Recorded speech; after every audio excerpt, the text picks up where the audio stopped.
Son of Man. Yeah. I have an advocate. These guys are all standing around me with stones, and they're about to kill my mortal flesh. But I have an advocate with the Father. Behold, the Son of Man, right? Seated at the right hand. What is he saying, right? Yeah. Jesus has conquered death. These people can't take anything from me, right? And so he's able to lay down his life in consideration of theirs. Why? Because he knows he possesses a life that conquers death.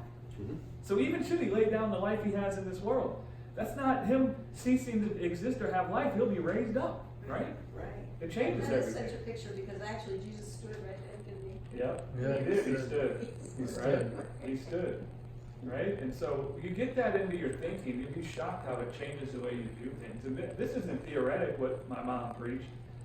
I've seen what she talked about work itself out through my life. I used to be highly offended by everyone. And I don't mean offended like my feelings would get hurt in the way the world says it. I'd be offended by people that didn't do things the right way. Right? They should be doing it the right way.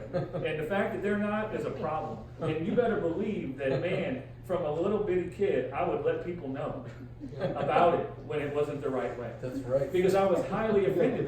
Because my whole mind was filled with, if it's not done the right way, we're all losing out. Yep. We're all missing. We're all coming behind. And the life that could be there is jacked up. And so, listen, man, I used to be highly offended. And I've seen this whole thing work itself out in my life where my feelings don't get hurt anymore.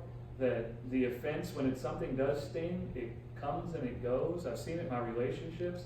My relationship with my wife, man, is like night and day, right? Where I no longer become offended with her. I give her the space to have her emotions and her feelings without taking them personally, right? Without taking them into myself. We filter other people's feelings through ourselves. Yeah.